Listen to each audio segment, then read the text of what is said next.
Marcos 8, 26.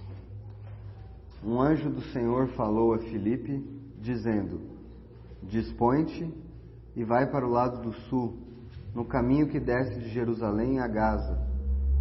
Este se acha deserto. Ele se levantou e foi. Eis que um etíope, eunuco, alto oficial de Candace, rainha dos etíopes, o qual era superintendente de todo o seu tesouro, que viera adorar em Jerusalém, estava de volta, e assentado no seu carro, vinha lendo o profeta Isaías. Então disse o Espírito a Filipe: Aproxima-te deste carro e acompanha-o. Correndo Filipe, ouviu-o ler o profeta Isaías e perguntou: Compreendes o que vens lendo? Ele respondeu: Como poderei entender se alguém não me explicar? E convidou Filipe a subir e a sentar-se junto a ele. Ora, a passagem da escritura que estava lendo era esta: Foi levado como ovelha ao matadouro, e como um cordeiro mudo perante o seu tosquiador, assim ele não abriu a boca. Na sua humilhação, lhe negaram justiça. Quem lhe poderá descrever a geração? Porque da terra a sua vida é tirada. Então o eunuco disse a Filipe: Peço-te que me expliques, a quem se refere o profeta? Fala de si mesmo ou de algum outro? Então Filipe explicou. Seguindo eles caminho fora, chegando a certo lugar onde havia água, disse o eunuco: Eis aqui água, que me impede que seja eu batizado? Filipe respondeu: É lícito, se crês de todo o coração. E respondendo ele disse: Creio que Jesus Cristo é o Filho de Deus. Então mandou parar o carro, ambos desceram a água e Filipe batizou o eunuco. Quando saíram da água, o Espírito do Senhor arrebatou a Filipe, não o vendo mais o eunuco, e este foi seguindo o seu caminho, cheio de júbilo. Mas Filipe veio a achar-se em Azoto, e passando além, evangelizava todas as cidades, até chegar a Cesareia. Senhor, ajuda-nos a meditar nesta porção das Escrituras, fala aos nossos corações. Nós desejamos e precisamos ouvir a Tua voz, Senhor. Então, irmãos, hoje, com a graça do Senhor, a gente vai terminar a exposição do capítulo 8. Já falamos sobre Saulo nesse capítulo, sobre Filipe em Samaria, sobre o Simão, o mágico. E agora vamos falar do encontro de Filipe. Eu quero começar dizendo que o capítulo mostra Filipe indo até Samaria e um avivamento acontecendo naquele lugar. Pessoas se convertendo. Podemos dizer assim que o que Filipe encontrou lá em Samaria era o sucesso da obra de evangelização. Ele pregou o evangelho e a cidade começou a crer, multidões crerem, muita gente sendo batizada, sinais, prodígios acontecendo.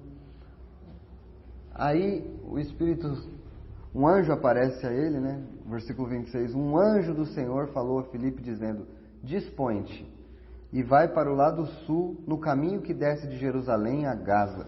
Este se acha deserto. Ele se levantou e foi. Então, presta atenção, irmãos. Ele está num lugar em que a obra de evangelismo em Samaria deu certo. Um monte de gente se convertendo. As coisas acontecendo, a mão do Senhor lá. Aí um anjo aparece e fala para ele: vai para um lugar que eu vou te mostrar, está deserto lá, tá bom? Não tem ninguém lá. Aqui onde você está, o evangelho está prosperando. Você está pregando, as pessoas estão convertendo, está acontecendo tudo. Agora, dispõe-te. Vai para um lugar que está deserto. Ele se levantou e foi. O versículo 26 diz. Aqui nós aprendemos, irmãos, o que o Senhor requer de nós. Simples obediência. Não importando os resultados. Simples obediência. Naturalmente falando, quem trocaria o lugar onde o sucesso evangelístico está acontecendo, onde milagres estão acontecendo, para um lugar que está deserto? Quem trocaria isso? Aquele que obedece ao Senhor. Que não olha para as circunstâncias, mas ouve a voz do Senhor e obedece o que Ele está dizendo. É isso que nós aprendemos aqui neste versículo. Nós devemos obedecer ao Senhor, independente se o que nós estamos vendo faz sentido para a nossa mente ou não. E aí essa aplicação serve para todas as áreas da nossa vida, não só para o evangelismo. Nós temos que obedecer a palavra do Senhor, independente se as circunstâncias são favoráveis a nós. Não, mas a palavra do Senhor diz para fazer isso, mas olha, se eu fizer assim, vai dar certo. Não, obedeça a palavra do Senhor. Aqui nós aprendemos da simples obediência deste servo. Ele se levantou e foi. E aí, da simples obediência deste servo, nós aprendemos Jesus, para chegar aonde ele estava indo, ele estava indo para uma cidade, e ele passou pelo caminho que dava ali naquele poço, mas não era o caminho mais curto. E Jesus fazia seus trajetos a pé, irmãos. Mas o texto lá em João 4 diz: era-lhe necessário passar por ali. Porque Jesus queria encontrar aquela única mulher. Aqui um avivamento está acontecendo em Samaria, mas o Deus soberano queria encontrar aquele etíope. Ele queria encontrar aquele homem e salvar aquele homem. O versículo 27 diz: eis que um etíope, eunuco, alto oficial de Candace, rainha dos etíopes, a qual era superintendente de todo o seu tesouro, que viera adorar em Jerusalém. Irmãos, este etíope provavelmente temia ao Senhor e foi adorar em Jerusalém. Só que ele chegou atrasado, irmãos. Aquele não era mais o templo do Senhor. Não era mais. Ele chegou atrasado, mas ele foi sincero, ele queria adorar ao Senhor em Jerusalém. Só que o Senhor não estava mais naquele templo, nem naquelas festas. O Senhor agora estava assentado à destra do Deus Todo-Poderoso nas alturas. Ele não estava mais naquele templo. Mas ele foi lá, ele chegou atrasado. Mas então, ele estava no caminho de volta, assentado no seu carro, lendo o profeta Isaías. Possivelmente, ao chegar lá e participar de uma cerimônia vazia, sem a presença do Senhor, porque é isso que ele foi fazer em Jerusalém, participar de uma cerimônia em que a presença do Senhor não estava mais lá, adorando em Jerusalém. Só que ele voltou com algum pedaço do livro de Isaías. Não foi em vão a sua ida até lá. Ele voltou com algum pedaço de escritura que ele talvez deva ter pegado com alguém lá. E quando ele estava lendo aquilo, o Espírito Santo disse a Filipe: aproxima-te desse carro e acompanha. Então, correndo, Filipe ouviu ler o profeta Isaías e perguntou: compreendes o que vens lendo? Aqui nós aprendemos outra coisa. Há pessoas em que estão abertas ao Evangelho. Há pessoas em que elas têm algum interesse. Elas às vezes leem alguma coisa. Elas têm algum interesse. E uma boa forma de começar um relacionamento, uma troca, um diálogo com essas pessoas é perguntar: você compreende o que você está lendo? Na verdade, irmãos, nesses tempos que nós vivemos, em que o maior campo missionário são os evangélicos, eles não conhecem, eles não compreendem nada do que leem, é uma boa forma de começar uma conversa. Você compreende o que você lê? Você compreende? Não é sempre assim, irmãos. Nós nem sempre encontramos essas possibilidades e oportunidades. Há pessoas fechadas, mas neste caso aqui, era uma oportunidade muito clara e manifesta. Enquanto Filipe se ajuntou e andava acompanhando aquela carruagem, ele ouvia o eunuco lendo em voz alta o profeta Isaías. Talvez lendo para alguém que estivesse com ele no carro. Lendo ali em voz alta. E aí ele puxou o assunto: compreendes o que vem lendo? Ele respondeu: como poderei entender se alguém não me explicar?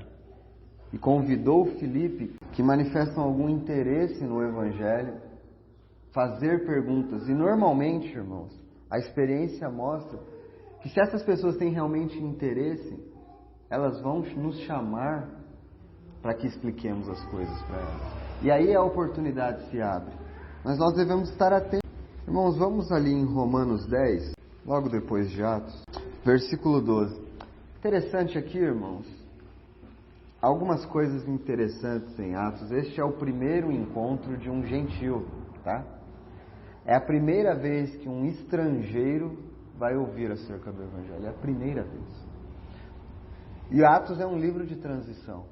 Haverão outros momentos em que estrangeiros, por exemplo, quando Pedro vai à casa do Cornélio, né? Momentos de transição onde as portas do Evangelho estão indo para além de Jerusalém, Samaria, Judéia, até os confins da terra. Aí o Evangelho começa a chegar até os confins da terra. Mas o eunuco disse assim: como eu vou entender se ninguém me explicar? Então, Romanos 10, versículo 12 diz: pois não há distinção entre judeu e grego, uma vez que o mesmo é Senhor de todos, rico para com todos os que o invocam. E na verdade é isso que nós estamos vendo ali no eunuco. Não há distinção mais entre judeu e grego. O Senhor é rico para todos com que o invocam, rico em misericórdia e em graça. Porque a todo aquele que invocar o nome do Senhor será salvo. Aí a pergunta que Paulo faz: como, porém, invocarão aquele em quem não creram? E como crerão naquele de que nada ouviram? E como ouvirão, se não há quem pregue?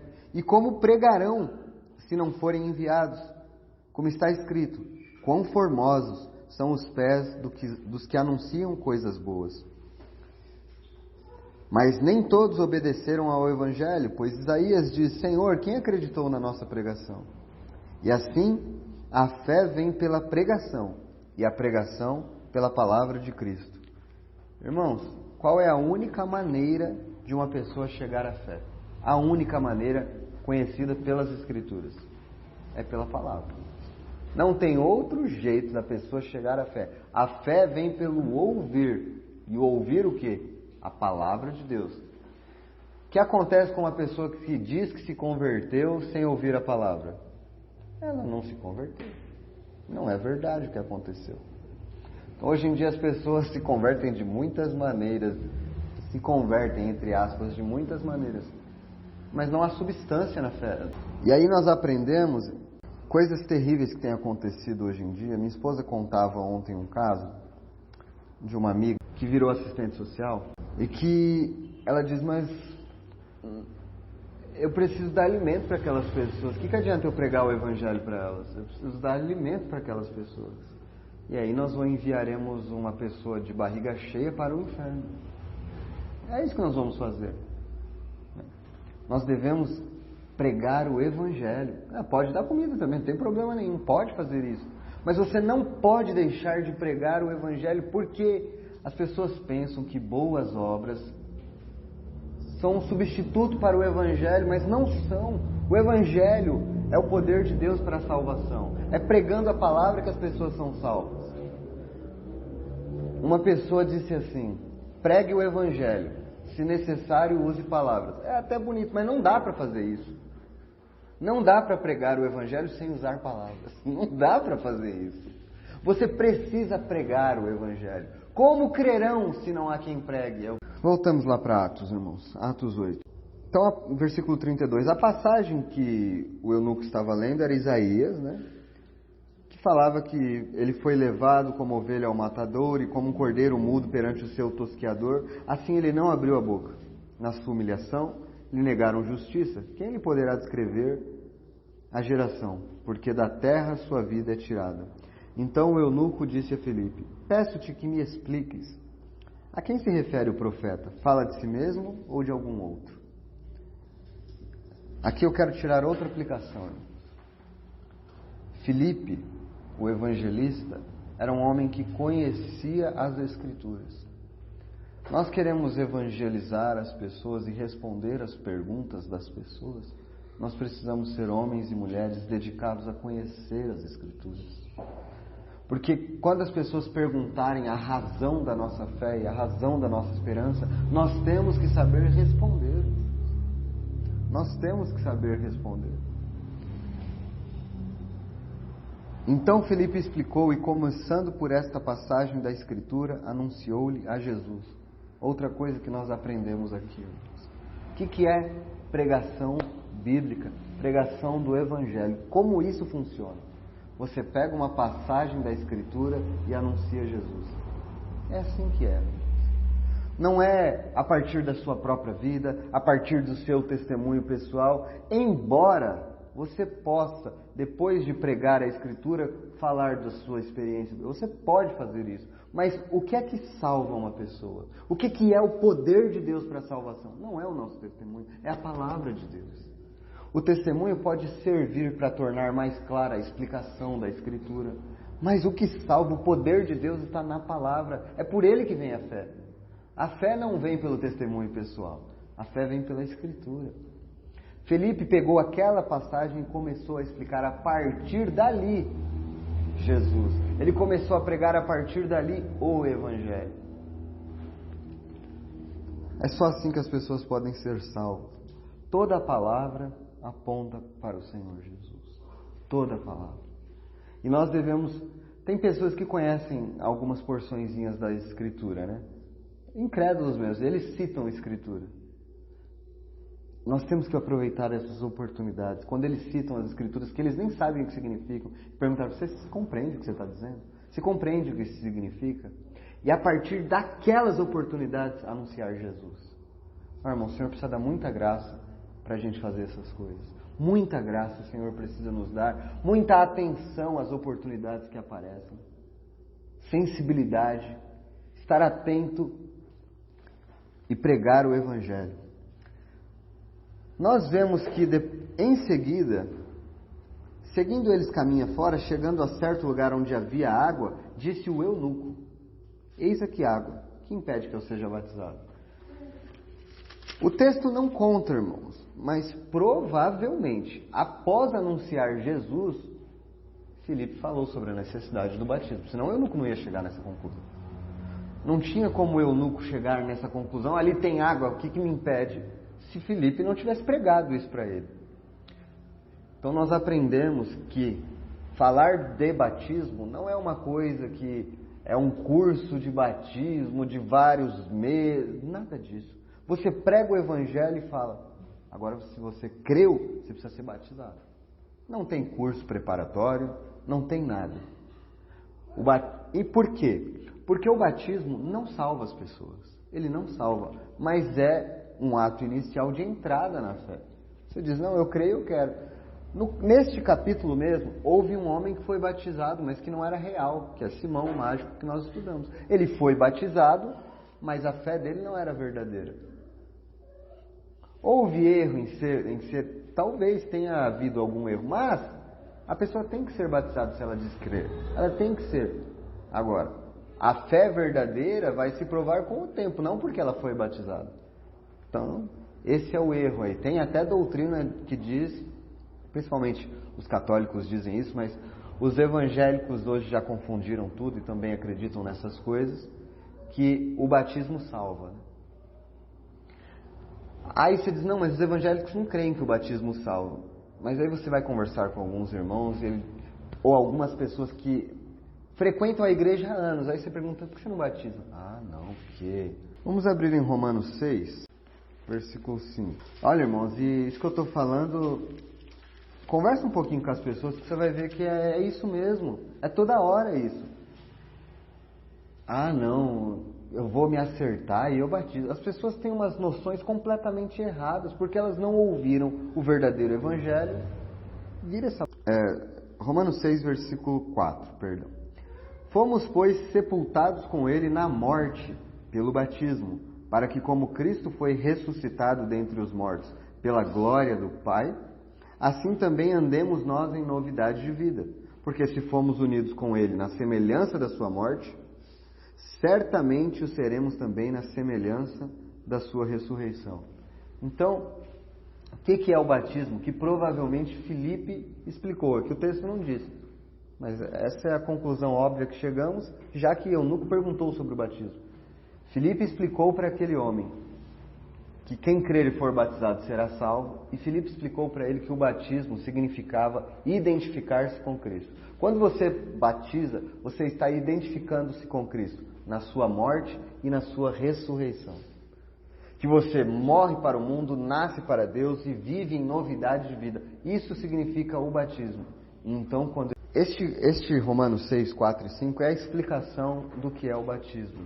E nós devemos, se uma pessoa perguntasse para você, querido irmão, o que é o batismo, para que serve? Você teria que saber responder. Que o batismo é a minha união com Cristo. É isso que ele simboliza. Que eu morri com Cristo e ressuscitei com Ele. Bom, foi isso ali que o eunuco viu. Outra coisa importante aqui neste texto, e eu já vou concluindo para... Eis aqui água, que impede que eu seja batizado. Versículo 38 diz: Então mandou parar o carro, ambos desceram a água e Felipe batizou o eunuco. Aqui nós vemos então que o batismo dos tempos bíblicos e o batismo verdadeiro não é por aspersão, por pinguinhos, é por imersão. Eles desceram a água. E faz pouco sentido também, né, irmãos, que o batismo signifique morte e ressurreição com um pinguinho na cabeça. Faz pouco sentido que seja assim. Então o batismo bíblico é por imersão, é descer e subir. E o batismo bíblico é quando a pessoa diz que crê. Filipe respondeu, versículo 37, é lícito se crês de todo o coração. E respondendo ele disse, creio que Jesus Cristo é o Filho de Deus. Quais são as condições então para uma pessoa batizar? Que ela creia e que tenha água suficiente para mergulhá-la e voltar. Então as condições existentes. Quanto tempo Filipe ficou com o eunuco? Não sei, mas é pouco, irmão. É pouco tempo. Eles estavam numa carruagem conversando, ele pregou o evangelho, viu água, desceu, batizou. E depois? Aí depois Filipe já não está mais com ele. O versículo 39 diz, quando saíram da água, o Espírito do Senhor arrebatou a Filipe, não vendo mais o eunuco, este foi seguindo o seu caminho cheio de júbilo. Quando aquele homem saiu da água, o eunuco não foi nem acompanhado, sabe? Aquele acompanhamento que você faz. Não foi. Mas isso aqui é muito importante também. A fé do eunuco não estava em Filipe. Ele não passou a seguir um grande e novo pregador. A fé dele estava em Jesus. E aí ele foi cheio de júbilo.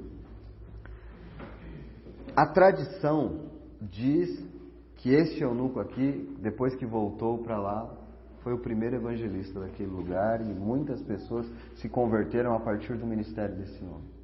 Né? Versículo 40 para concluir e passar ao outro irmão. Mas Filipe veio a achar-se em Azoto e passando além evangelizava todas as cidades até chegar a Cesareia. Cesareia provavelmente. Passando além evangelizava todas as cidades. Então esse era o ministério desse homem. Onde ele passava, ele pregava o evangelho, não importa onde ele estiver. Isso também é para nós um incentivo. Nós não somos missionários, saindo de cidade em cidade. O Senhor pode levantar alguém para fazer isso, mas não parece que é entre nós, não parece que não haja isso. Mas onde nós estamos? No trabalho, lá no prédio, com os nossos clientes, onde quer que haja uma oportunidade, a nossa boca deve ser aberta para pregar o Evangelho. Irmãos, todo o texto foi bem explicado pelo irmão. Eu queria só frisar algumas coisas a respeito do evangelismo. Às vezes, irmãos, nós estamos concentrados demais nos nossos afazeres, no nosso trabalho, na nossa rotina mundana. Eu não digo isso num sentido assim depreciativo, né? Como se todas as coisas que nós fizéssemos fossem pecado, não. Eu digo no sentido das coisas normais da vida. Né? E é necessário para que a gente haja, como o irmão Murilo dizia aqui na aplicação, de aproveitar as oportunidades, que haja um exercício de tentativa, né? Um exercício prático, que muitas vezes vai ser mal sucedido, e um exercício de refletir a respeito dessas coisas, um esforço de sair daquele piloto automático, né? Infelizmente o nosso cérebro funciona assim. quando a gente faz as mesmas coisas muitas vezes, nós acabamos repetindo aquelas coisas. E fica difícil mudar a nossa maneira de agir. Mas da mesma maneira que o Senhor nos fez assim, para repetir coisas que nós fazemos sempre, se nós nos dedicarmos ao Senhor, buscarmos ao Senhor, ouvirmos a palavra e proferirmos a palavra, nós também nos acostumaremos com isso. Esse exercício, ele dará... Então, passando uma comprinha no mercado, né? Aquela moça ou aquele rapaz que às vezes faz uma brincadeira ou às vezes reclama da vida, do trabalho, uma pessoa na fila, um cliente como o irmão Murilo. Quem aqui nunca percebeu, logo em seguida, eu perdi uma oportunidade?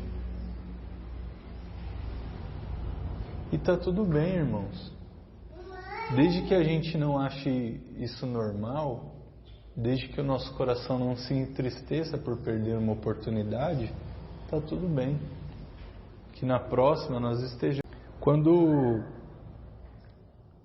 o anjo diz a Felipe, né, levanta e vai, ou dispõe-se, né, dependendo da tradução.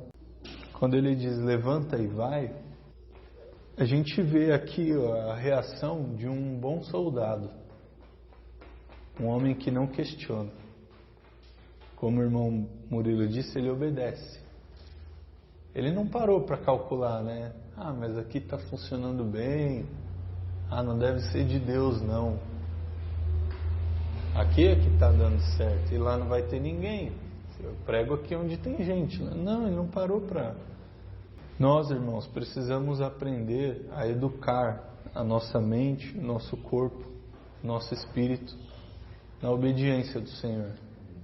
Nós somos maus, somos difíceis, somos teimosos.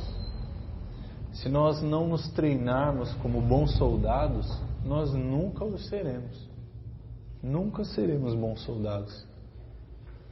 Por que um soldado ele obedece sem pensar? Porque ele fez aquilo tantas e tantas e tantas vezes que quando ele ouve a ordem é automático. Felipe era um bom soldado de Cristo. Que nós deixemos, irmãos, os nossos problemas, os nossos desejos de solução, as nossas coisas ordinárias, por amor a Cristo. Que esse exercício, irmãos, gere frutos em nós, frutos dignos de arrependimento. Só isso, irmãos. Irmãos, eu só queria frisar 2 versículos. O primeiro deles agora não tem a ver, a relação não é de evangelismo, é o versículo 31. É a pergunta do eunuco: como poderei entender se alguém não me... Ontem na reunião, nós tivemos reunião, o Senhor nos falou sobre a comunhão, sobre o quanto temos falhado na comunhão. E essa pergunta do eunuco tem a ver com isso também. Porque hoje, nos nossos dias, dificilmente alguém pergunta isso. Como poderei entender se alguém não me explicar? Hoje em dia é o contrário. As pessoas não querem perguntar para ninguém, elas sabem de tudo, elas não precisam de ninguém. Para nada. Quando crê no Senhor, eu vou ler a Bíblia, eu não preciso de ir na reunião, eu não preciso de pastor, não preciso de ninguém. Eu vou fazer tudo sozinho, eu vou entender tudo sozinho. Aí se começa as heresias. Mas a pergunta desse eunuco é muito significativa, porque ele precisa que alguém explique. Porque isso significa humildade. Humildade para reconhecer que ele precisa de alguém. Esse eunuco teve a humildade, tanto que creu no Senhor, que ele precisa de um Salvador. Ele creu no Senhor, foi batizado. E a aplicação para nós, irmãos, é que nós, com a mensagem de ontem, nós precisamos uns dos outros. No caso aqui é a palavra. Ele estava querendo se referir à palavra do Senhor. Se alguém não me explicar a palavra. E nós, quando lemos a palavra, a primeira pessoa que nós devemos procurar é o próprio Senhor. É o Espírito Santo em oração para que Ele nos explique a palavra. E não somente o Espírito Santo, mas os irmãos também. Como estamos fazendo o estudo agora de Atos, aprendendo uns com os outros, é a mesma coisa. Como poderei entender se alguém não me explicar? Nós estamos fazendo esse estudo por causa que nós juntos aprendemos mais. Como nós falamos semana passada, eu vejo o que o irmão não vê, o irmão vê algo que eu não vejo. E isso nós vamos aprendendo. Por isso que eu disse que tem a ver com o tema de ontem sobre comunhão. Humildade de reconhecer, humildade de pedir ajuda. Aqui foi para a leitura da palavra, mas é humildade de pedir ajuda para qualquer coisa, na comunhão dos irmãos. Porque como eu iniciei falando, nos dias de hoje não se vê isso. Alguém reconhecendo que precisa de ajuda. Até mesmo, às vezes, a pessoa está com dificuldade, está falida, mas ela não reconhece que precisa de ajuda. Ela prefere ficar quieta, passar fome, ao invés de pedir ajuda. E muitas vezes nós fazemos isso com a palavra de Deus. Nós estamos com alguma dificuldade espiritual, alguma dificuldade de entendimento das Escrituras, e nós não pedimos ajuda nem para o Senhor e nem para os irmãos. E era isso que eu queria frisar e aplicar para nós. Só nessa frase do eunuco, que tem a ver com comunhão, tem a ver com humildade, de união, ajudarmos uns aos outros. Agora, a última coisa que eu queria frisar é o versículo 39. Quando saíram da água, o Espírito do Senhor arrebatou Filipe, não o vendo mais o eunuco. E este foi seguindo o seu caminho cheio de júbilo. A parte final. Eunuco não viu mais Filipe foi arrebatado, mas o eunuco seguiu o seu caminho cheio de júbilo. Irmãos, nós não sabemos o dia de amanhã. Nós não sabemos se a próxima reunião nós estaremos aqui. O que vai acontecer conosco? Se nós estaremos aqui em São Paulo, se nós estaremos em outra cidade, se nós estaremos juntos. Nós não sabemos nada disso. Nós, pela graça do Senhor, nós cremos no Senhor. Nós temos reunido. Mas nós não sabemos o dia de amanhã. Mas é interessante, como o Murilo já frisou também, que Filipe ele ficou pouco tempo com o eunuco. Ele não acompanhou o eunuco. Mas aqui diz algo muito significativo. Este foi seguindo o seu caminho cheio de júbilo. Independente se Filipe acompanhou ou não, o eunuco seguiu o seu caminho. Seguiu o seu caminho no Senhor, cheio de júbilo.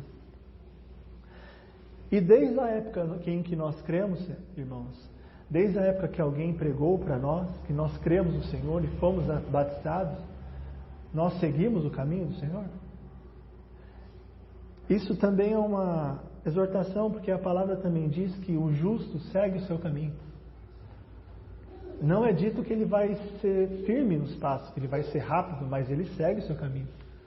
Um soldado, ele executa a sua tarefa, ele segue o seu caminho, mesmo que mancando, mesmo ferido, ele continua.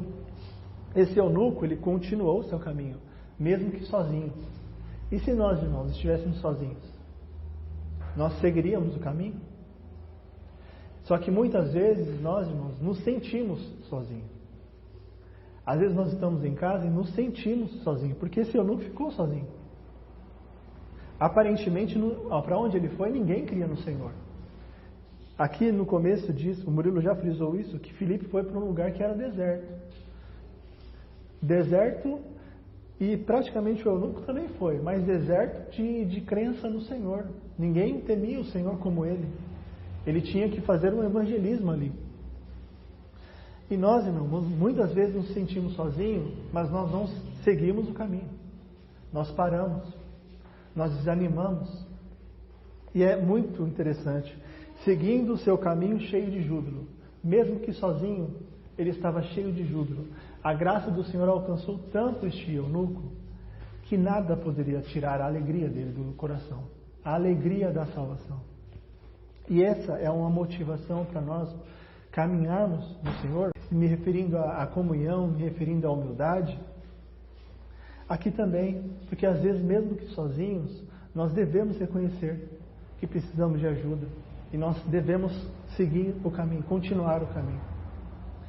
Que isso seja algo para a gente refletir mais, irmãos. Porque nós, nos dias de hoje, na agitação de São Paulo, muitas vezes nós estamos rodeados de pessoas, mas nos sentimos sozinhos. E que isso venha a ser um alerta para nós seguirmos, continuarmos o caminho cheio de júbilo, na alegria da salvação. Bom, só para não deixar passar uma coisa enquanto o Bruno falava, achei muito interessante porque há dois momentos distintos na vida desse eunuco, né? Como o Bruno colocou, o primeiro momento é ele precisando de ajuda, ele precisando de comunhão, ele precisando de alguém que explicasse. O segundo momento, claro que ele ainda precisava de comunhão, mas as circunstâncias impediam que ele tivesse comunhão. As circunstâncias impediam. Então, o que eu quero deixar claro é que, sim, há momentos em que podemos ficar sozinhos, mas este ficar sozinho nunca é uma escolha nossa. São as mãos do Senhor que fazem isso. No que depender de nós, nós vamos buscar a comunhão sempre.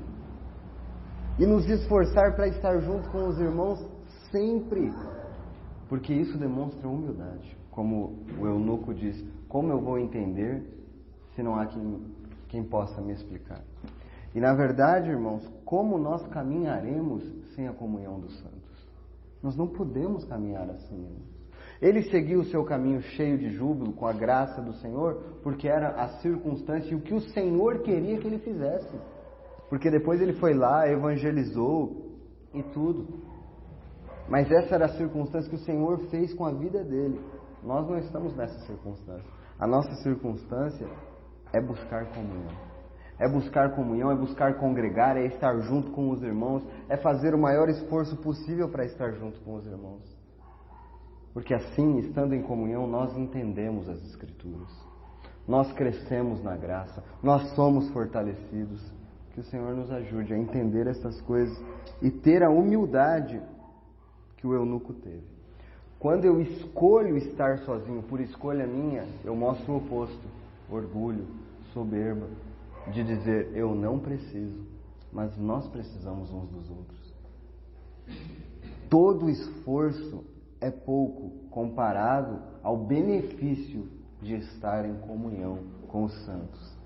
Eu vou repetir, todo esforço é pouco comparado aos benefícios de estar em comunhão. Os profetas muitas vezes questionaram o povo de Israel: por que vocês buscam o que não é pão? Por que vocês se esforçam por aquilo que não é pão? Se o nosso esforço para as outras áreas da nossa vida é grande, mas para o pão verdadeiro é pequeno, quão loucos nós estamos. Quão cegos nós estamos para as verdades espirituais. E a nossa alma, por mais que nós não estejamos enxergando, está faminta e sedenta. Nós precisamos alimentar a nossa alma da palavra do Senhor e da comunhão uns dos outros. Tendo a mesma humildade. Como eu vou entender se não há quem me explique? Como eu vou caminhar se não há irmãos para me dar suporte na caminhada?